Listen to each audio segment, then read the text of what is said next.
Hi, hello everyone. My name is Nadia, and today I want to be talking to you about my views on the community and how we can come together. Also, my fears for our children this day and age growing up in the world as it is today. You have to create something where everyone can come together on. It has to be something that everyone is interested in. Like, you should have a place that's always available for people when they're interested. They can come and find you to get information or to participate. Plan your organization or what do you want to happen. Plan it before you set it up. You want to have this gathering at this specific location ever so often. What are you going to do when you gather? What are you going to do that's going to make a difference? Are you just gathering so you can have a big party? What's the purpose of this gathering? What are you going to be doing here that matters so much? I personally say you just have to come together about things that you're passionate about, because if you're not passionate about it, it doesn't matter what it is. It doesn't matter what the topic is, what you're coming together about. No one's going to stick with it and stay with it. People don't do stuff that they don't like. People do what they're interested in. So you first and foremost have to come up with things that you like. Even if it's basketball and you want to bring the men together, come up with some organized basketball events. Have some eateries go on and invite all the men and have some competitions. That's just one example and one option.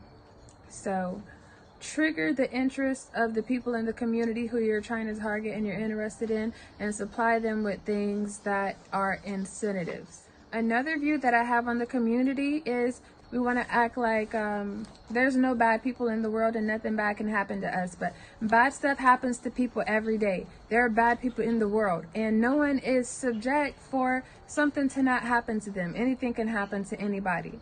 And I feel like we wish it was just how it was back in the day when you could just leave your door unlocked and it's just going to be okay. But I think you have to be more precautious. I think it's okay to have weapons, and I think it's okay to protect yourself and to be prepared to protect yourself. No, I'm not saying you should be afraid, but be realistic and understand that people are crazy. There's crazy people in the world, and there have always been crazy people in the world, and you just never know who it is, and you should just always be ready to protect yourself. Everyone perceives life and the world around them in a different way from the next person. What I've experienced from birth until now has molded me and my outlook to look at life and things in a particular way, whereas the next person does not look at things the same way that I do. So my views on the community, they're based on just how I feel about life. That does not necessarily apply to everyone, and everyone's not going to feel the same way. There are a lot of people that will have same-sex parents. There's nothing wrong with that. But like maybe this group of people, sometimes maybe they may have a problem with something I say, because I do have a problem with some things that have to do with homosexual. Like I've had situations where gay men have tried to fight me, and situations where gay women have dragged me with a rupee.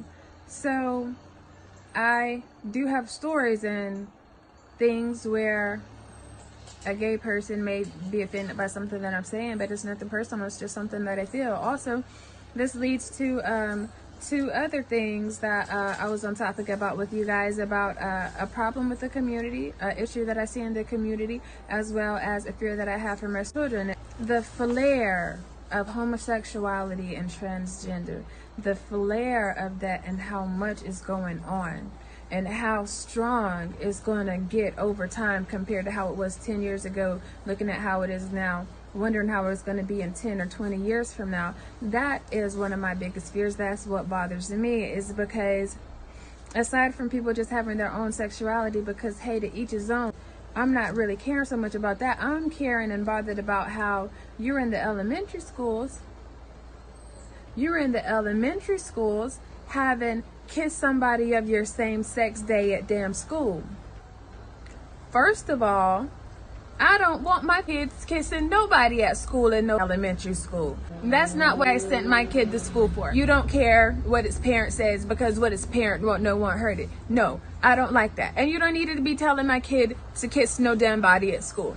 So that's a problem. I really don't like that. And then something that I actually just found out about within the last 2 days, something about Cinderella, the damn kids movie, because what adult out here is running around trying to watch Cinderella, and we already know about subliminal messages. We know about subliminal messages already. Why is there a man? I don't care what nobody has to say about this. Why is there a man playing Cinderella? Why? Why is a man playing Cinderella in this child's movie? That's definitely what I feel like I have a problem with. I totally have a problem with that, because I feel like you're forcing that. You're imprinting that shit on them kids, and that's not right. I have a problem with that. Okay, now the last problem I'm going to say that I have, or the last view that I have on the community, and the fear that I would have for my children growing up would be, I am worried about the racial problem that's going to go on with them, because regardless how we want to look at it and act like race is just over and disappeared, that slavery, racist shit is just gone. That shit happened, and it was not a long time ago. That would be my last fear. Have a great day. It was nice chatting with you all. If you have any questions or you want to have any video requests, contact me at one of the social media sites that I have provided, and I will be glad to respond with you and possibly post a video for you. Have a great day.